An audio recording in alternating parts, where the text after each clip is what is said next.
इस्तेमाल करके आप डीप लर्निंग क्या करना है, आपको डीप लर्निंग का इस्तेमाल करना है और डीप लर्निंग का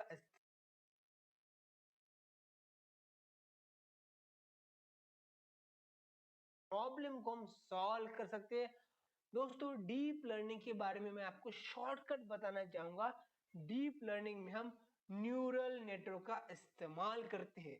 जैसे कि आपके खोपड़ी में मतलब आपके दिमाग में ढेर सारे न्यूरॉन्स रहते हैं, मिलियंस और बिलियंस ऑफ न्यूरॉन्स रहते हैं, जिसका इस्तेमाल करके हम हमारे बॉडी की जो भी एक्टिविटीज है हम कर पाते हैं। इसी तरीके से वही टेक्निक का इस्तेमाल करके दोस्तों साइंटिस्टों ने आर्टिफिशियल न्यूरल नेटवर्क को डिजाइन किया और उस आर्टिफिशियल न्यूरल नेटवर्क का इस्तेमाल करके हम रिग्रेशन प्रॉब्लम को सॉल्व करते हैं, हम क्लासिफिकेशन प्रॉब्लम को सॉल्व करते हैं। और इसी के साथ यहाँ पर बात आती है कन्वोल्यूशनल न्यूरल नेटवर्क। नेक्स्ट आपको स्टडी करनी पड़ेंगे रिकरेंट न्यूरल नेटवर्क, जिसका इस्तेमाल करके हम सिक्वेंशियल डेटा को सॉल्व करते हैं, मतलब टाइम सीरीज डेटा को हम सॉल्व करते हैं, हम टेक्स्ट डेटा को इस्तेमाल करके हम प्रॉब्लम को सॉल्व करते हैं। इसी के साथ आपको पढ़ना पड़ेगा ट्रांसफर लर्निंग, मतलब प्री ट्रेन मॉडल का इस्तेमाल करके जो भी आपकी प्रॉब्लम है उसको आप किस तरीके से सॉल्व करेंगे, इसके बारे में आपको स्टडी करनी पड़ेगी। नेक्स्ट बारी आती है ऑटो एनकोडर डिकोडर के बारे में, इसको आपको स्टडी करना पड़ेगा। तो डीप लर्निंग के ये इंपॉर्टेंट पैरामीटर से इंपॉर्टेंट एल्गोरिथम से इनको आपको स्टडी करना पड़ेगा। तो अभी आपके पास डीप लर्निंग का नॉलेज आ चुका है। अब यही डीप लर्निंग का इस्तेमाल करके हम यही एल्गोरिथम्स का इस्तेमाल करके अब हम दो प्रॉब्लम को सॉल्व कर सकते हैं, हम दो फील्ड में घुस सकते हैं। एक फील्ड है कंप्यूटर विजन और दूसरा है नेचुरल लैंग्वेज प्रोसेसिंग। तो अभी आपको सीखना पड़ेगा कंप्यूटर विजन। कंप्यूटर विजन का सिंपल लैंग्वेज में बात करें तो जैसे कि आप आपके आंखों से देखते हो, देखने के बाद जो डिसीजन लेते हो और उसके बाद जो आप टास्क परफॉर्म करते हो, वही टास्क हम कंप्यूटर को भी सिखा सकते हैं और कंप्यूटर भी वही टास्क को परफॉर्म कर सकता है वीडियोस एंड इमेजेस को देख के। तो यहाँ पर आपको डिफरेंट डिफरेंट टेक्निक से डिफरेंट डिफरेंट मॉडल से इसका इस्तेमाल करके आप कंप्यूटर विजन की प्रॉब्लम को सॉल्व कर पाते हो। तो सबसे पहले बात आती है इमेज क्लासिफिकेशन, नेक्स्ट है ऑब्जेक्ट डिटेक्शन, नेक्स्ट है सिमेंटिक सेगमेंटेशन, नेक्स्ट है ऑब्जेक्ट ट्रैकिंग और नेक्स्ट है इंस्टेंस सेगमेंटेशन। तो इस टेक्निक को आपको समझना पड़ेगा, उसके बाद आप कंप्यूटर विजन के प्रॉब्लम को सॉल्व कर पाओगे। तो यहाँ पर हमारे पास डिफरेंट डिफरेंट मॉडल्स रहते हैं कंप्यूटर विजन में, मतलब डिफरेंट डिफरेंट एल्गोरिथम से। तो यहाँ पर आपको सबसे पहले सीएनएन के बारे में जानकारी होनी चाहिए। नेक्स्ट है AlexNet, ResNet, Inception, VGG16, RCNN, faster RCNN, fast RCNN, or mask RCNN, RFCNN, उसके बाद है YOLO 1, YOLO 2, YOLO 3, YOLO 4, YOLO 5। ये सारे के सारे वर्जन को आपको देखना पड़ेगा। नेक्स्ट है TDF, tensor flow object detection, single shot detection, SSD, ज्ञान जेनरेटिव एडवेंशियल नेटवर्क, उसके बाद है GNN जेनरेटिव न्यूरल नेटवर्क, उसके बाद है विजुअल सर्च, डीप शॉट, डिटेक्ट्रॉन। तो ये डिफरेंट डिफरेंट मॉडल से डिफरेंट डिफरेंट कंप्यूटर विजन के एल्गोरिथम से इनको आपको स्टडी करना पड़ेगा ताकि आप कंप्यूटर विजन के प्रॉब्लम को सॉल्व कर पाओगे। अब हमने यहाँ पर कंप्यूटर विजन समझ लिया। अब बारी आती है natural language processing. Natural language processing का मतलब ये होता है कि जैसे कि मैं यहाँ पर आपको ज्ञान पेल रहा हूँ, राइट, ज्ञान आपको दे रहा हूँ, ये आप आसानी से समझ पा रहे हो क्योंकि मैं हिंदी में आपको बात कर रहा हूँ। इसी तरीके से मशीन भी हमारी लैंग्वेज समझ पाएंगे। मान लो हम कंप्यूटर के साथ हिंदी, इंग्लिश, तमिल, मराठी, गुजराती, कोई भी आलतू फालतू लैंग्वेज में हम बात करेंगे तो मशीन आपकी लैंग्वेज को समझ पाएंगे और उसके बाद आपको रिप्लाई कर पाएंगे। जैसे कि आपने अलेक्सा, आपने सीरी देखा होगा, मतलब आपने आईफोन में सीरी रहता है ना, उसके साथ आपने चैट किया होगा, तो आपको पता है कि नेचुरल लैंग्वेज प्रोसेसिंग में किस तरीके से बॉट काम करते हैं। कोई भी आप वेबसाइट में गए होंगे तो टप ऐसा आवाज आता है और उसके बाद कोने में एक बॉट आ जाता है और बोलता है कि भाई आपको क्या क्या हमारी तरफ से मदद चाहिए। तो इस तरह के प्रॉब्लम को सॉल्व करने के लिए आपको नेचुरल लैंग्वेज को सीखना पड़ेगा। यहाँ पर डिफरेंट डिफरेंट टेक्निक्स है और इस टेक्निक को आपको समझना है। तो उसके लिए आपको समझना पड़ेगा name entity recognition, NER, tokenisation. Next आपको स्टडी करना पड़ेगा स्टीमिंग एंड लिमिटाइजेशन। उसके बाद आपको स्टडी करना पड़ेगा bag of words. Next natural language generation. उसके बाद आपको सेंटिमेंट एनालिसिस, इस टेक्निक के बारे में आपको पढ़ाई करनी पड़ेगी। इस तरीके से आप नेचुरल लैंग्वेज प्रोसेसिंग में माहिरत हासिल कर सकते हो। और उसके बाद लास्ट में है सेंटेंस सेगमेंटेशन, तो इसके बारे में आपको पढ़ना पड़ेगा। अब बात करते हैं हम नेचुरल लैंग्वेज प्रोसेसिंग में, मतलब नेचुरल लैंग्वेज प्रोसेसिंग के एल्गोरिथम्स एंड मॉडल के बारे में हम बात करते हैं। यहाँ पर आपको सबसे पहले समझना चाहिए RNN, recurrent neural network, LSTM, long short term memory, right. तो ये एल्गोरिथम आपको आना पड़ेगा। नेक्स्ट है BERT, ये प्री ट्रेन मॉडल है। नेक्स्ट है GRU, नेक्स्ट है ELMO, GLOMO, ULMFIT, और उसके बाद आपको ओपन AI ट्रांसफॉर्मर, ये मॉडल है, ये ऑलरेडी प्री ट्रेन मॉडल है। इसको आपको स्टडी करना पड़ेगा ताकि आपके ढेर सारे नेचुरल लैंग्वेज प्रोसेसिंग के प्रॉब्लम को सॉल्व कर पाएंगे। तो इस तरीके से आपने समझ लिया कि भाई नेचुरल लैंग्वेज को हम किस तरीके से पढ़ सकते हैं। तो दोस्तों इस तरीके से हमने हमारे data science, machine learning, artificial intelligence, deep learning इस फील्ड में जाना है तो हमें कौन से रोड मैप को फॉलो करना पड़ेगा।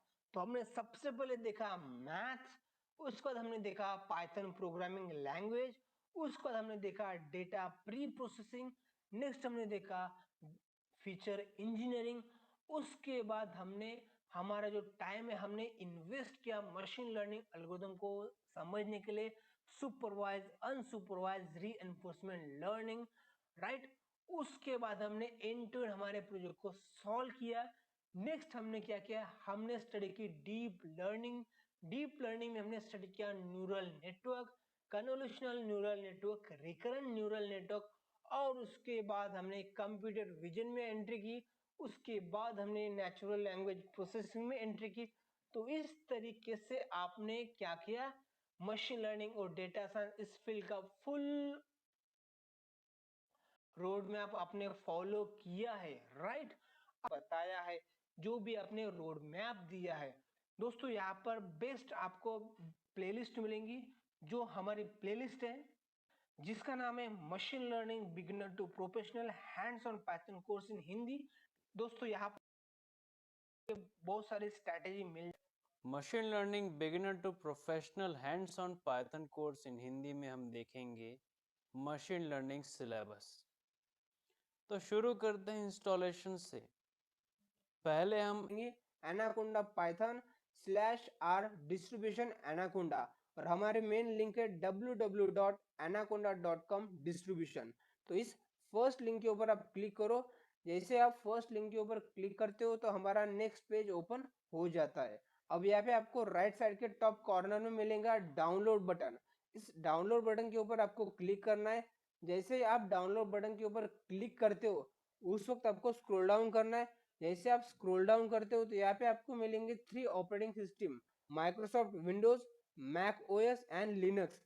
तो आपके ऑपरेटिंग के हिसाब से आपको जो ऑपरेटिंग सिस्टम चूज करना है। मेरी विंडोज ऑपरेटिंग सिस्टम है तो इसलिए यहाँ पे मैं विंडोज के ऊपर क्लिक कर रहा हूँ। जैसे आप विंडोज के ऊपर क्लिक करते हो तो आपको नीचे दो ऑप्शन मिलेंगे, Python 3.7 version and Python 2.7 version. हमें पाइथन 3.7 वर्जन का इस्तेमाल करना है। तो यहाँ पे आपको थोड़ा नीचे आना है और यहाँ पे आपको बोलेंगे 32 बिट एंड 64 बिट। तो आपके सिस्टम के हिसाब से आपको 32 बिट या 64 बिट जो भी सिस्टम होंगे उसके हिसाब से आपको सॉफ्टवेयर को डाउनलोड करना है।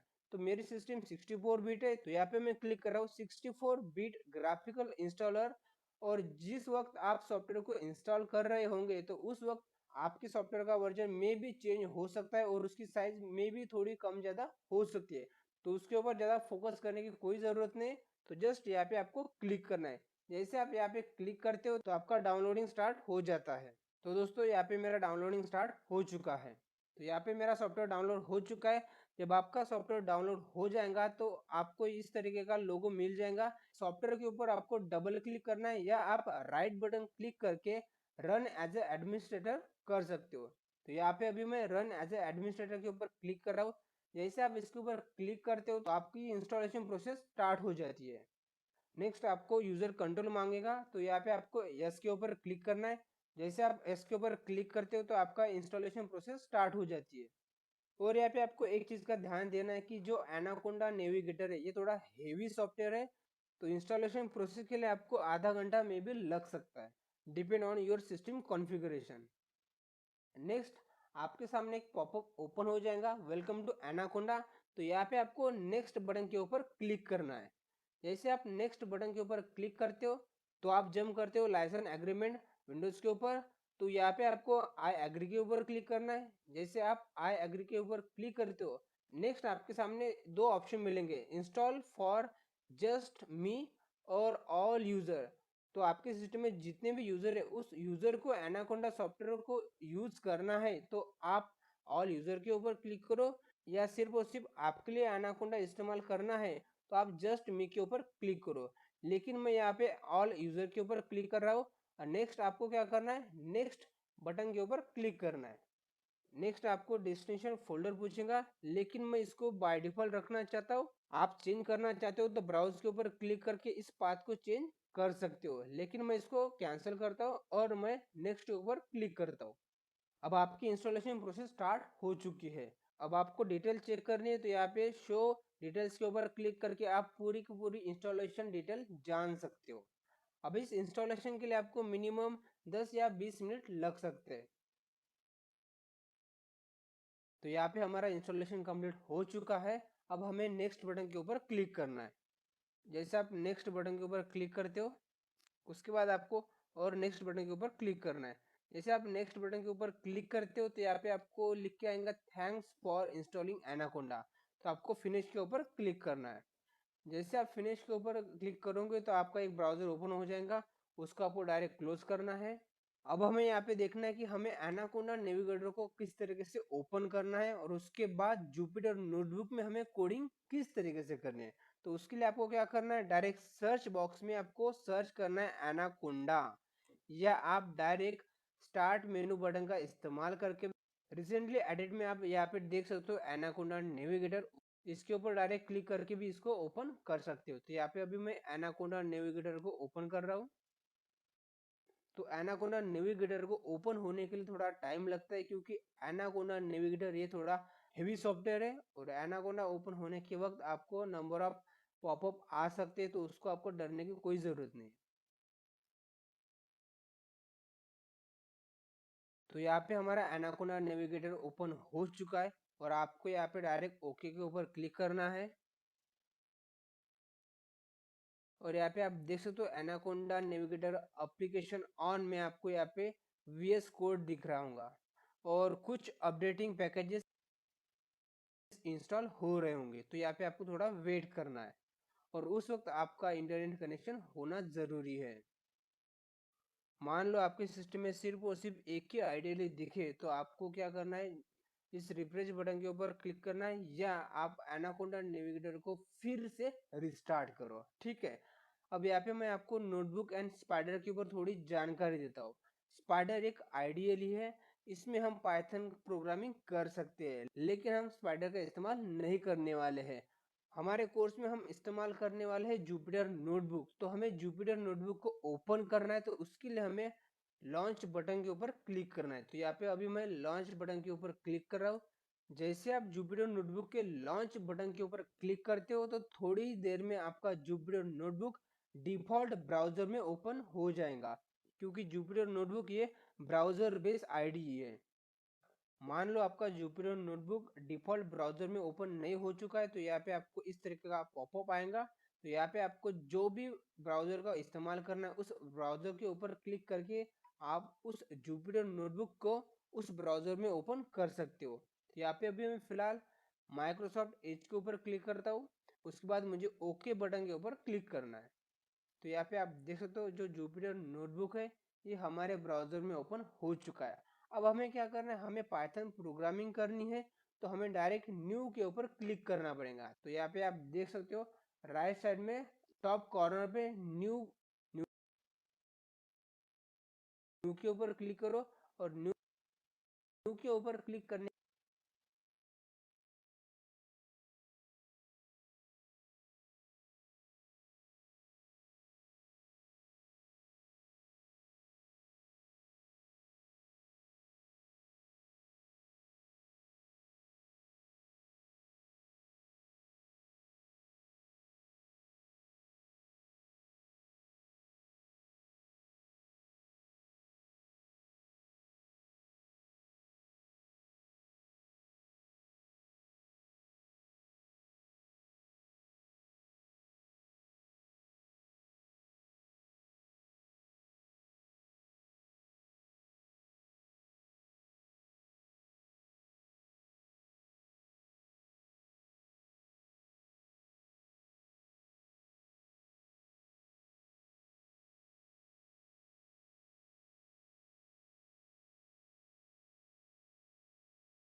करने के बाद आपको पाइथन फाइल चाहिए। तो यहाँ पे आपको सिलेक्ट करना है पाइथन 3। जैसे आप पाइथन 3 के ऊपर क्लिक करते हो तो आपका जुपिटर नोटबुक में पाइथन फाइल ओपन हो जाती है। अब हमें क्या करना है, हमें यहाँ पे प्रोग्रामिंग करनी है। तो यहाँ पे आप देख सकते हो इन का मतलब होता है सेल। ये आपकी सेल है, इस सेल में आपको प्रोग्रामिंग करनी है। तो जैसे यहाँ पे मैं लिखता हूँ प्रिंट, उसके बाद यहाँ पे मैं लिखता हूँ हेलो इंडिया, हेलो इंडिया, ठीक है। तो ये हमारा पाइथन कोड है। अब इस सेल को हमें एग्जीक्यूट करने, मतलब इस कोड को हमें एग्जीक्यूट करना है। तो यहाँ पे आप देख सकते हो रन के ऊपर क्लिक करके इस कोड को एग्जीक्यूट कर सकते हो। तो यहाँ पे अभी मैं रन के ऊपर क्लिक कर रहा हूँ।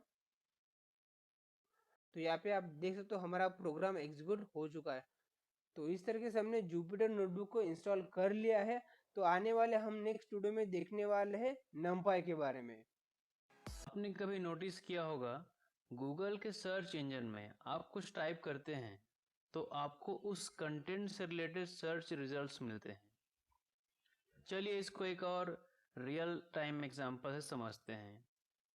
आपने कभी नोटिस किया होगा गूगल के सर्च इंजन में आप कुछ टाइप करते हैं तो आपको उस कंटेंट से रिलेटेड सर्च रिजल्ट्स मिलते हैं।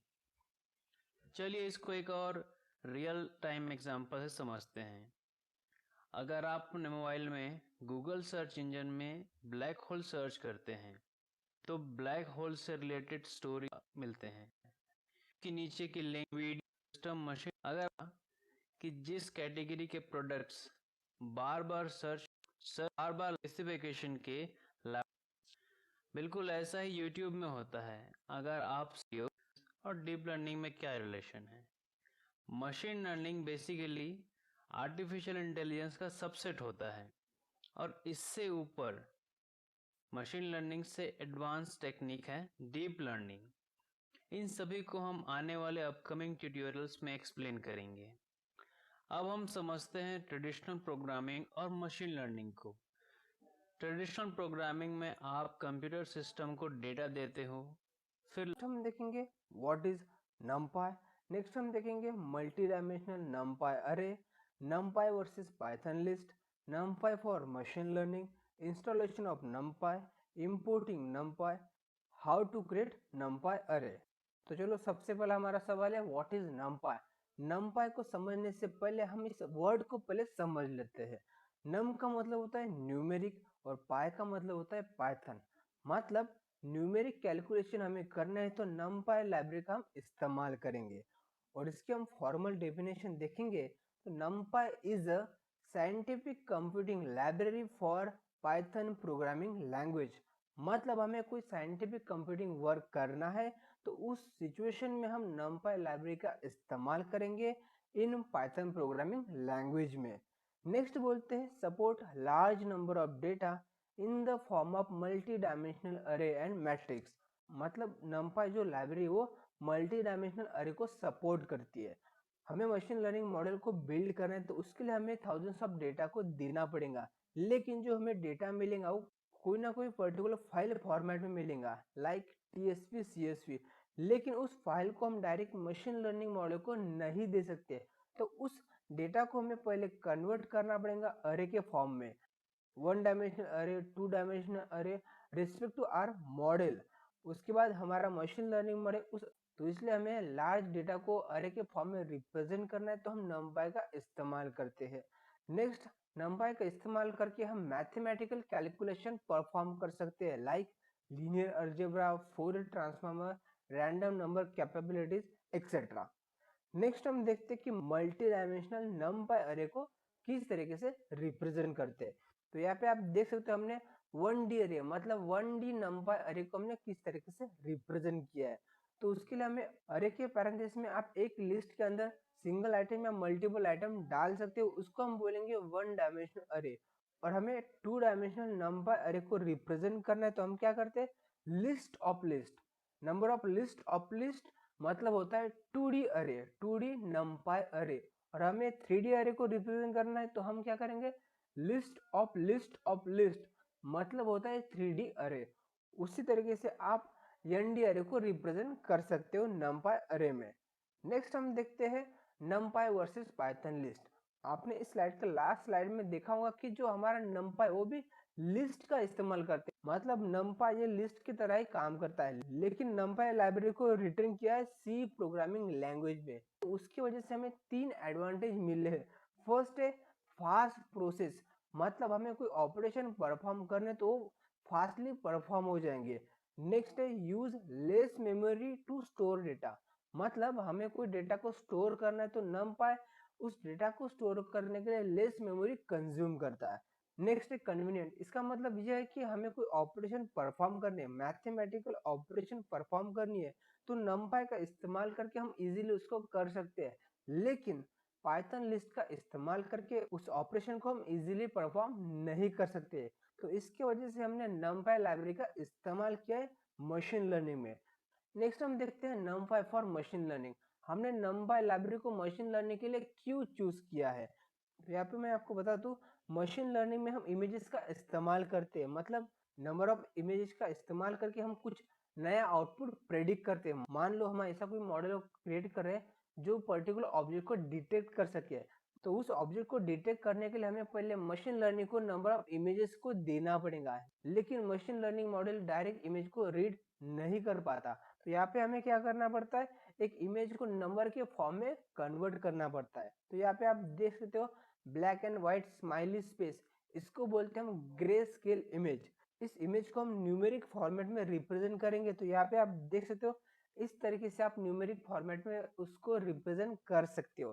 तो यहाँ पे हमने क्या किया है, जो हमारा ब्लैक पिक्सल है उसको हमने 0 में रिप्रेजेंट किया है, और जो हमारा व्हाइट पिक्सल है उसको हमने 1 में रिप्रेजेंट किया है। लेकिन इस डायरेक्ट फॉर्मेट को हम मशीन लर्निंग मॉडल को नहीं दे सकते, तो इस फॉर्मेट को हमें कन्वर्ट करना पड़ेगा numpy मल्टी डायमेंशनल अरे में। तो यहाँ पे आप देख सकते हो हमारा 2 डायमेंशनल अरे है, उसको हम बोलेंगे मैट्रिक्स। इस मैट्रिक्स को हमें मशीन लर्निंग मॉडल को देना पड़ेगा, तभी मशीन लर्निंग मॉडल उस इमेज के ऊपर ऑपरेशन परफॉर्म कर सकता है। नेक्स्ट हम देखते हैं कि जो हमारा मशीन लर्निंग मॉडल उसको हमें कुछ फाइल फॉर्मेट का डेटा देना है, लाइक TSV CSV। तो यहाँ पे आप देख सकते हो TSV का मतलब ये होता है कि जो हमारे फाइल में एलिमेंट रहेंगे वो एलिमेंट टैब से मतलब स्पेस से सेपरेट रहेंगे। नेक्स्ट है CSV का मतलब ये होता है कि जो हमारे फाइल में जो भी एलिमेंट है वो कॉमा से सेपरेट होंगे, उसको बोलते हैं हम CSV। तो यहाँ पे हमारे पास एक ऐसा डेटा है, स्टूडेंट का ID, student sleep hour, student study our and उसके परसेंटेज। अब इसका इस्तेमाल करके हम अपने मॉडल को बिल्ड करेंगे, और नेक्स्ट हम क्या करेंगे, हमारे मॉडल को स्टूडेंट का स्लीप आवर, स्टूडेंट की ID और स्टूडेंट का स्टडी आर दे के हमें प्रेडिक्ट करना है कि उस स्टूडेंट को कितने परसेंटेज मिल सकते हैं। तो उसके लिए हमें सबसे पहले क्या करना पड़ेगा, जो हमारा इनपुट डेटा है मतलब student ID, sleep hour, study hour, उसको हमें numpy अरे में रिप्रेजेंट करना पड़ेगा।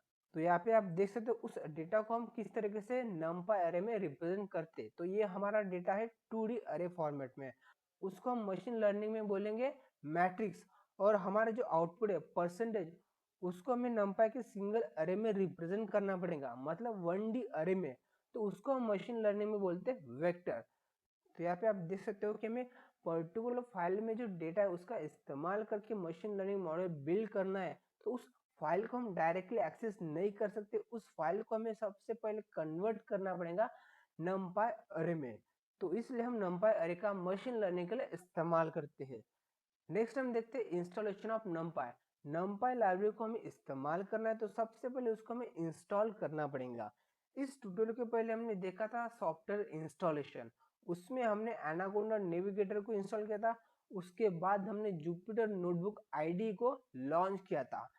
यहाँ पे आपको एक खुशखबरी ये है कि जो एनाकोंडा नेविगेटर है उसको जब हम इंस्टॉल करते हैं तो जो मशीन लर्निंग के लिए जो कुछ लाइब्रेरी की रिक्वायरमेंट है वो लाइब्रेरी सारी की सारी एनाकोंडा उसको भी प्री इंस्टॉल कर लेता है। तो यहाँ पे हमें नंपाई इंस्टॉल करने के लिए ज़रूरत नहीं है जब आप स्पाइडर या जुपिटर नोटबुक का इस्तेमाल करते हो।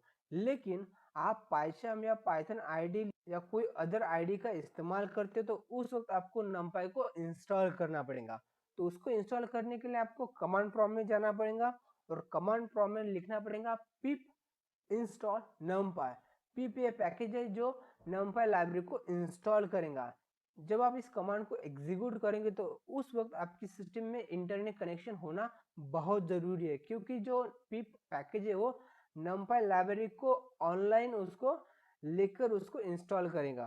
तो यहाँ पे आपको ध्यान रखना है कि आपके सिस्टम में इंटरनेट कनेक्शन होना ज़रूरी है। नेक्स्ट हम देखते हैं कि हमें नंपाई लाइब्रेरी को इस्तेमाल करना है हमारे प्रोग्रामिंग में।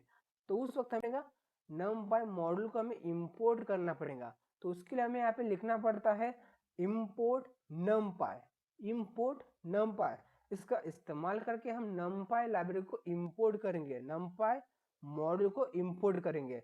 लेकिन हम हमारे प्रोग्रामिंग में नंपाई लाइब्रेरी का मैक्सिमम तौर पे इस्तेमाल करेंगे। तो यहाँ पे आप देख सकते हो जो वर्ड है नंपाई ये बहुत लंबा है और उसको हम टाइप करेंगे तो इसके लिए हमारे टाइम और एनर्जी ज़्यादा वेस्ट होंगे। तो यहाँ पे हमने क्या किया, जो नंपाई लाइब्रेरी उसको हमने शॉर्ट नेम दे दिया एनपी। यहाँ पे आप एनपी की जगह पे कोई भी नेम दे सकते हो। एनपी है पॉपुलर शॉर्ट नेम है इसलिए हमने यहाँ पे लिखा है एनपी, और आगे चल के हम एनपी को ही इस्तेमाल करने वाले हैं। आप यहाँ पे कोई भी नेम दे सकते हो। नेक्स्ट आपका सवाल ये हो सकता है कि हाउ टू क्रिएट नंपाई अरे। हमें नंपाई अरे क्रिएट करना है तो उसके लिए हमें कौन सी प्रोसेस को फॉलो करना पड़ेगा। तो सबसे पहले आपको इंपोर्ट करना पड़ेगा नंपाई को। नेक्स्ट हमें एनपी अरे का इस्तेमाल करके हम 1D 2D 3D अरे और मल्टीपल डायमेंशनल अरे को क्रिएट कर सकते हैं। तो इस प्रैक्टिकल को हम देखेंगे आने वाले नेक्स्ट ट्यूटोरियल में। पे आ जाएंगी, इसके ऊपर आपको डायरेक्ट जस्ट क्लिक करना है। जैसे डायरेक्ट पीडीएफ को ओपन करने के लिए हमें Windows+S मतलब हमें सर्च करना पड़ेगा जुपिटर। जैसे आप जुपिटर नोटबुक नाम से सर्च करते हो तो यहाँ पे आपको डायरेक्ट जुपिटर नोटबुक ऐप यहाँ पे आ जाएंगी। इसके ऊपर आपको डायरेक्ट जस्ट क्लिक करना है। जैसे आप क्लिक करते हो तो आपका एक सर्वर स्टार्ट हो जाता है और उसके बाद आपका जुपिटर नोटबुक आपके डिफॉल्ट वेब ब्राउजर में ओपन हो जाता है। तो इसके लिए आपको थोड़ा सा टाइम में भी लग सकता है। अभी हमारा जुपिटर नोटबुक का इंटरफेस है। अब यहाँ पे आप देख सकते हो कुछ number of files, 3D object, contact, document. तो ये जो फाइल्स है ये फाइल्स आपके यूजर के अकाउंट की फाइल है, आपके यूजर के अकाउंट की फाइल है।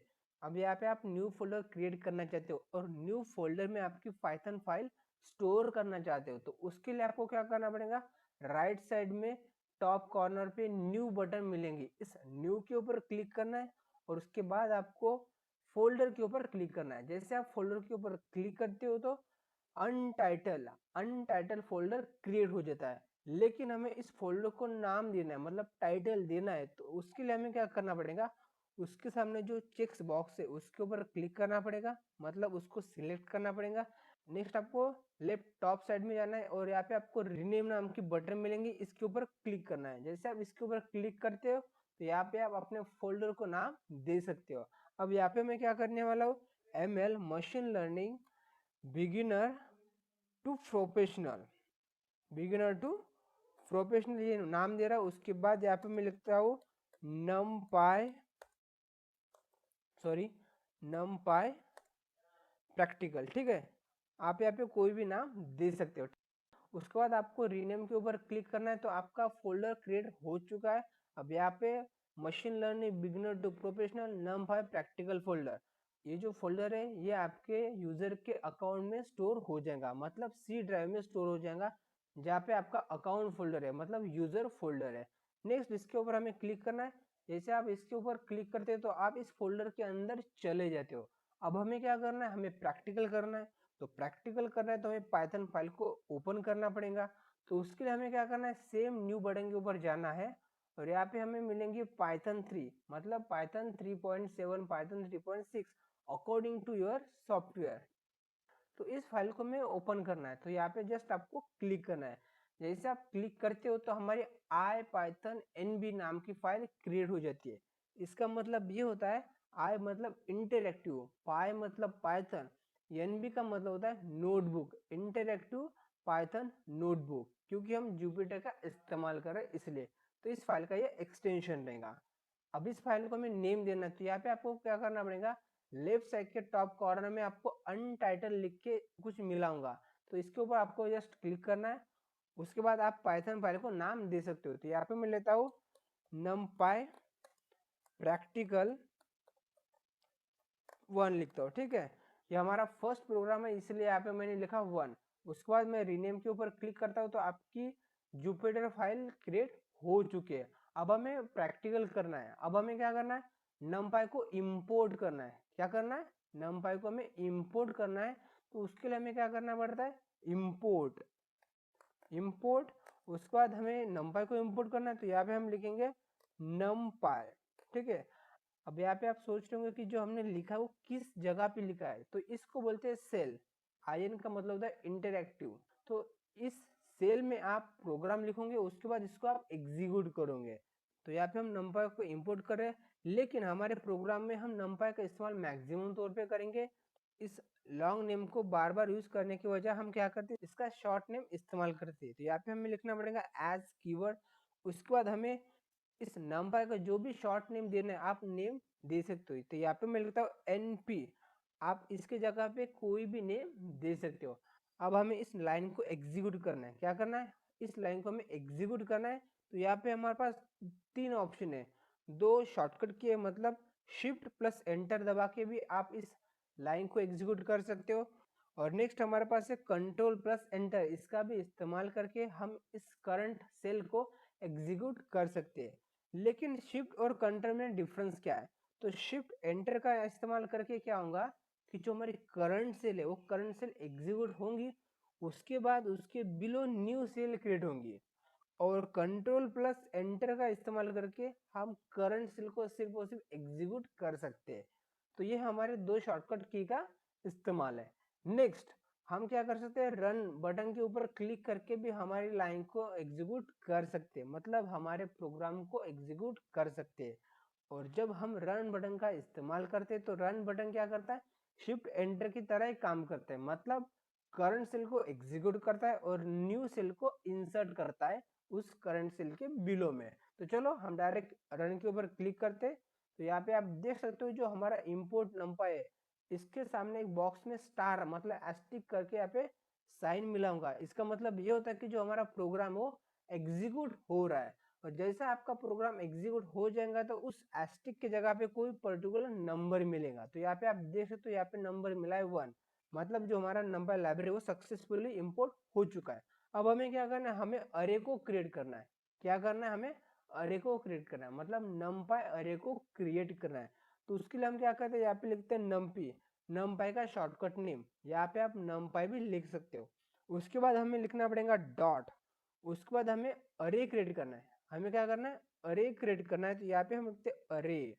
नेक्स्ट हमें पैरेंथेसिस में अरे की वैल्यू देनी है, मतलब हमारे 1 डायमेंशनल अरे की वैल्यू इंसर्ट करनी है। तो यहाँ पे मैं लेता हूँ लिस्ट। उसके बाद मैं यहाँ पे वैल्यू डालता हूँ 1, 2, 3, 4, मतलब हमारे अरे में 4 एलिमेंट रहेंगे। अब इस अरे को हमें कोई पर्टिकुलर वेरिएबल को असाइन करना पड़ेगा, तभी इस अरे को हम एक्सेस कर सकते हैं। तो यहाँ पे मैं लेता हूँ एक वेरिएबल नेम अरे अंडरस्कोर 1D, क्योंकि हम 1D अरे क्रिएट कर रहे हैं। उसके बाद इक्वल्स टू। अब इस अरे को हमें प्रिंट भी करना है, तो हम क्या करेंगे, यहाँ पे लिखेंगे प्रिंट। उसके बाद किसको हमें प्रिंट करना है, ए अरे अंडरस्कोर 1D, मतलब अरे 1D को हमें प्रिंट करना है। तो चलो इसको हम एग्जीक्यूट करते हैं। अब यहाँ पे मैं डायरेक्ट शॉर्टकट की का इस्तेमाल करूंगा, क्योंकि हमें टाइम को सेव करना है। तो यहाँ पे मैं अभी शिफ्ट प्लस एंटर बटन को प्रेस करता हूँ। तो यहाँ पे आप देख सकते हो जो हमारा 1D अरे क्रिएट हो चुका है और उसको हम सक्सेसफुली प्रिंट कर चुके हैं। लेकिन यहाँ पे आप सोचोगे कि जो हमने अरे क्रिएट किया वो सच में अरे है या लिस्ट है, क्योंकि यहाँ पे आप देख सकते हो स्क्वायर ब्रैकेट के अंदर ही हमें वैल्यू मिली है और स्क्वायर ब्रैकेट का मतलब होता है पाइथन लिस्ट। तो यही कंफ्यूजन को हमें दूर करना है, तो हम क्या करेंगे, टाइप फंक्शन का इस्तेमाल करेंगे और टाइप फंक्शन को हम देंगे अरे अंडरस्कोर 1D। तो टाइप फंक्शन क्या करेगा, इस वेरिएबल में जिस टाइप का डेटा स्टोर है उस टाइप को शो करेगा। तो चलो इसको हम एग्जीक्यूट करके देखते हैं। तो यहाँ पे हमें टाइप मिला है numpy.nd अरे। तो यहाँ से आप डायरेक्ट कंफर्म हो सकते हो कि जो हमने अरे क्रिएट किया था वो numpy अरे था। नेक्स्ट आप सोच रहे होंगे कि जो हमने अरे क्रिएट किया वो 1D या 2D या मल्टी डायमेंशनल अरे है, तो उसके लिए हमें क्या करना पड़ता है, उस पर्टिकुलर अरे का नाम, उसके बाद हमें लिखना पड़ेगा डॉट, और उसके बाद हमें लिखना पड़ेगा एन डिम। इसका मतलब होता है एन डायमेंशनल। चलो इसको एग्जीक्यूट करके देखते हैं। तो यहाँ पे हमें वैल्यू मिली है 1 का मतलब होता है कि जो हमारा अरे है अरे अंडरस्कोर 1D, ये 1 डायमेंशनल है। नेक्स्ट हम क्या करते हैं, 2D अरे को क्रिएट करते हैं।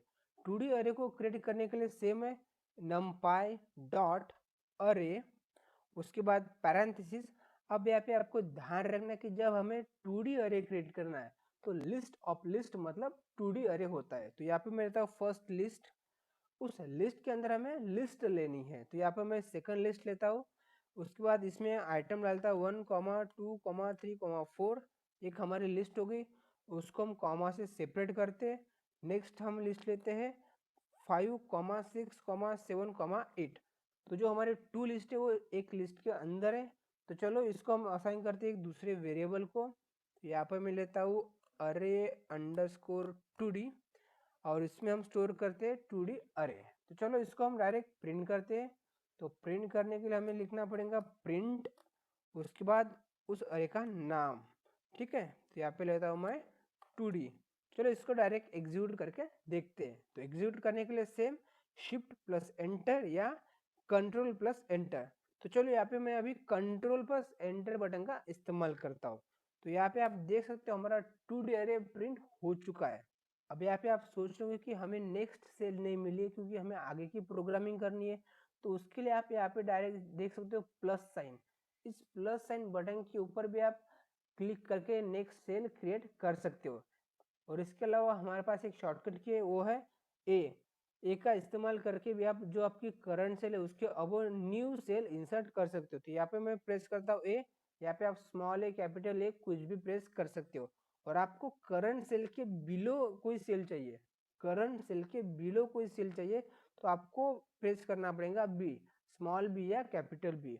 और आपको मान लो कोई सेल को डिलीट करना है तो उसके लिए क्या करना पड़ेगा, सेम आपको सेल को सिलेक्ट करना है, उसके बाद 2 टाइम्स डी को प्रेस करना है। तो यहाँ पे आप देख सकते हो हमने एक सेल को डिलीट कर चुके हैं। तो इस तरीके से आप शॉर्टकट की का इस्तेमाल करके भी सेल के ऊपर, सेल के नीचे या आपको सेल को डिलीट भी कर सकते